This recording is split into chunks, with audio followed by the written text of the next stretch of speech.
ും ശരിയാണ് ഗോപികൃഷ്ണൻ. ഒരുപക്ഷെ ഇത്രയും ജനകീയത കൺമുന്നിൽ ഉണ്ടായിരുന്ന മറ്റൊരു നേതാവിനെ നമുക്കിന്ന് ചൂണ്ടിക്കാണിക്കാൻ കഴിയുമോ എന്നറിയില്ല. ജനകീയ പ്രശ്നങ്ങളിൽ ഒരു തേരാളിയും പോരാളിയുമായി വി.എസ്. അച്യുതാനന്ദൻ. SKN സൂചിപ്പിച്ചതുപോലെ തന്നെ പാർട്ടിക്ക് പുറത്ത് VSന്റെ പ്രതിച്ഛായ വളരാൻ തുടങ്ങിയത് കേരളം നേരിടുന്ന പൊതുപ്രശ്നങ്ങളിൽ VS അച്യുതാനന്ദൻ നിലപാടുകൾ സ്വീകരിക്കാൻ തുടങ്ങിയതോടുകൂടിയാണ്. അത് പാർട്ടിയുടെ അന്നത്തെ ഔദ്യോഗിക നേതൃത്വവുമായി സമരസപ്പെടാതെ പാർട്ടിയുടെ പ്രത്യയശാസ്ത്ര നിബന്ധനകളിൽ അതിൽ വെള്ളം ചേർക്കുന്നു എന്ന് ഉറക്കെ പ്രഖ്യാപിച്ചുകൊണ്ട് തന്നെയാണ് VS അച്യുതാനന്ദൻ അത്തരം ജനകീയ വിഷയങ്ങൾ ഏറ്റെടുത്തു തുടങ്ങിയത്. നമുക്കറിയാം, അദ്ദേഹം മുഖ്യമന്ത്രി ആയിരിക്കുമ്പോഴാണ് ADB കരാർ ഒപ്പുവെക്കാൻ അല്ലെങ്കിൽ അതിന്റെ ഭാഗമാകാൻ ഇടത് സർക്കാർ എടുത്ത നിലപാടുകൾ അദ്ദേഹം വിമർശിക്കുന്നത്. അതിന്റെ ഭാഗമായി അദ്ദേഹത്തിന് പോളിറ്റ് ബ്യൂറോയിൽ നിന്ന് നടപടി നേരിടേണ്ടി വന്നു. അങ്ങനെ VS അച്യുതാനന്ദൻ കേരളത്തിന്റെ പൊതുസമൂഹത്തിന്റെ താല്പര്യങ്ങൾ മുൻനിർത്തി അദ്ദേഹം സ്വീകരിച്ച നിലപാടുകളും സമീപനങ്ങളും യഥാർത്ഥത്തിൽ അദ്ദേഹത്തിന് സംഘടനാ രംഗത്ത് വലിയ തിരിച്ചടികൾക്ക് കാരണമായിട്ടുണ്ട്.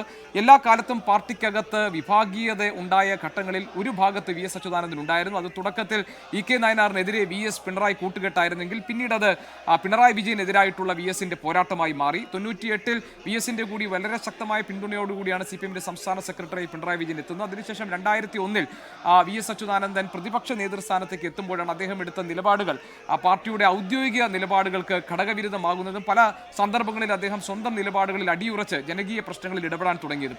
VS അച്യുതാനന്ദൻ അത്രയൊന്നും ജനകീയനായ ഒരു നേതാവായിരുന്നില്ല ആദ്യഘട്ടങ്ങളിൽ. കാരണം അദ്ദേഹത്തിന്റെ കാർക്കശ്യവും അദ്ദേഹത്തിന്റെ പ്രത്യയശാസ്ത്ര പ്രതിബദ്ധതയും ഒക്കെ പാർട്ടിക്കകത്ത് അല്ലെങ്കിൽ പാർട്ടിയെ അറിയുന്ന പാർട്ടിയുടെ ഭാഗമായി നിന്ന ആളുകൾക്ക് മാത്രമായിരുന്നു അറിഞ്ഞിരുന്നതെങ്കിൽ കേരളത്തിന്റെ പൊതുപ്രശ്നങ്ങളിൽ, അതായത് കുടിവെള്ളം, അതല്ലെങ്കിൽ മതികെട്ടാൻ പോലെയുള്ള വിഷയം, അതുമല്ലെങ്കിൽ മൂന്നാർ വിഷയം, ഇങ്ങനെ അതുമല്ലെങ്കിൽ ഗാഡ്ഗിൽ റിപ്പോർട്ടിനെ പിന്തുണച്ച നിലപാട്, SNC ലാബിന്റെ അഴിമതിയുമായി ബന്ധപ്പെട്ട് ഓഡിറ്റർ ജനറലിന്റെ റിപ്പോർട്ട് 2009-ൽ പുറത്തു വന്നപ്പോൾ VS അച്യുതാനന്ദൻ പിണറായി വിജയനെ പ്രോസിക്യൂട്ട് ചെയ്യണം എന്നൊരു നിലപാട് അദ്ദേഹത്തിന്റെ തന്നെ മന്ത്രിസഭയിൽ അംഗങ്ങൾ എതിർത്തപ്പോഴും VS ഗവർണർ CBIയോട് പ്രോസിക്യൂട്ട് ചെയ്യാൻ ആവശ്യപ്പെട്ടപ്പോൾ അതിനൊപ്പം ഒരു നിലപാട് സ്വീകരിക്കുകയായിരുന്നു VS അച്യുതാനന്ദൻ അന്ന് ചെയ്തത്. അങ്ങനെ പാർട്ടിക്ക് അനഭിമതനാവുകയും അല്ലെങ്കിൽ പാർട്ടിയുടെ ഔദ്യോഗിക പക്ഷത്തിന് യോജിക്കാൻ കഴിയാത്ത തരത്തിൽ കേരളത്തിന്റെ പൊതു താല്പര്യത്തെ മുൻനിർത്തി VS നിലപാടുകൾ സ്വീകരിച്ചു. അതിന് VSന് പാർട്ടിക്ക് അകത്തു നിന്നും പുറത്തുനിന്നും കിട്ടിയ പിന്തുണയുടെ ഫലമായിരുന്നു 2006-ൽ മുഖ്യമന്ത്രി VS അച്യുതാനന്ദൻ മുഖ്യമന്ത്രിയാകുമ്പോൾ ആ തെരഞ്ഞെടുപ്പിൽ സ്ഥാനാർത്ഥിത്വം നിഷേധിക്കപ്പെടുകയും അതിൽ VSനെ സ്ഥാനാർത്ഥിയാക്കണം എന്നാവശ്യപ്പെട്ടുകൊണ്ട് ജനം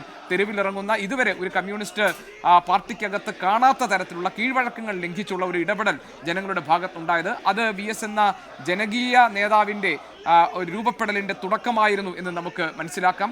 അങ്ങനെ പാർട്ടിക്ക് പുറത്ത് VS രൂപപ്പെടുത്തിയ ഒരു ജനകീയ പ്രതിച്ഛായ എന്നത് VSന് പിന്നീട് അങ്ങോട്ടുള്ള പോരാട്ടത്തിന് കരുത്തു പകരുകയും അതിനൊരു സമരവീര്യം നൽകുകയും ചെയ്തിട്ടുണ്ട്. VS ഒരുപക്ഷെ ജനങ്ങൾ തനിക്ക് നൽകിയ പിന്തുണയിൽ വിശ്വാസമർപ്പിച്ചുകൊണ്ടുകൂടിയാണ് VS പാർട്ടിക്കെതിരായിട്ടുള്ള പോരാട്ടങ്ങൾക്ക് തുടക്കമിട്ടത്. നമുക്കറിയാം, ബക്കറ്റിലെ വെള്ളം എന്ന പരാമർശവും അതിന് പിണറായി വിജയൻ നൽകിയ മറുപടിയും, അതിന് VS പിന്നീട് എന്താണ് റഷ്യയിൽ സംഭവിച്ചത് എന്ന് പറഞ്ഞുകൊണ്ട് പിണറായിക്ക് നൽകിയ മറുപടിയും ഒക്കെ നമുക്കറിയാം. ഏതായാലും നേരത്തെ SKN സൂചിപ്പിച്ചതുപോലെ തന്നെ പരാജിതരായി നിൽക്കുന്നവരുടെ, നിസ്വരായി നിൽക്കുന്നവരുടെ, അരികുവൽക്കരിക്കപ്പെട്ട് നിൽക്കുന്നവരുടെ പ്രശ്നങ്ങൾ, അവരുടെ നിലനിൽപ്പിന്റെ പ്രശ്നങ്ങൾ VSനെ സംബന്ധിച്ച് വലിയ രാഷ്ട്രീയ വിഷയങ്ങളായിരുന്നു. അതുകൊണ്ടാണ് VS അത്തരത്തിലുള്ള രാഷ്ട്രീയ മുദ്രാവാക്യങ്ങൾ രൂപപ്പെടുത്തിയത്. VS നേരത്തെ സൂചിപ്പിച്ചതുപോലെ തന്നെ വളരെ വലിയ പ്രതിസന്ധികളും പ്രതിബന്ധങ്ങളും കഷ്ടപ്പാടുകളും ഒക്കെ നിറഞ്ഞു നിന്ന അദ്ദേഹത്തിന്റെ ജീവിത കഥ നമുക്കറിയാം. P. കൃഷ്ണപിള്ളയുടെ സ്വാധീനത്താലാണ് VS അച്യുതാനന്ദൻ കമ്മ്യൂണിസ്റ്റ് പാർട്ടിയിലേക്ക് എത്തുന്നത്. നമുക്കറിയാം, 1964-ൽ ഇന്ത്യൻ കമ്മ്യൂണിസ്റ്റ് പാർട്ടി പിളർന്നപ്പോൾ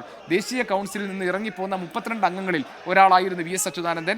അതിനുശേഷം അദ്ദേഹം 1980 മുതൽ 92 വരെ, അതായത് 12 വർഷക്കാലം അദ്ദേഹം CPMന്റെ സംസ്ഥാന സെക്രട്ടറി ആയിരുന്നു. അക്കാലത്ത് അദ്ദേഹത്തിന്റെ പ്രവർത്തന മേഖലയായിരുന്ന AKG സെന്ററിലാണ് ഇപ്പോൾ VS അച്യുതാനന്ദന്റെ നിശ്ചലമായ ശരീരം നമുക്കിപ്പോൾ കാണാൻ കഴിയുന്നത്. അദ്ദേഹത്തിന് ആദരം അർപ്പിക്കാൻ, അദ്ദേഹത്തിന് അന്ത്യാഭിവാദ്യം അർപ്പിക്കാൻ ആയിരങ്ങൾ പതിനായിരങ്ങൾ തലസ്ഥാനത്തെ AKG സെന്ററിലേക്ക് ഒഴുകിയെത്തുമ്പോൾ അത് സാക്ഷ്യപ്പെടുത്തുന്നത് VS നടത്തിയ പോരാട്ടങ്ങൾ കേരളത്തിന്റെ പൊതുസമൂഹത്തിന്റെ മനസ്സിൽ ആഴത്തിൽ പതിഞ്ഞതാണ്.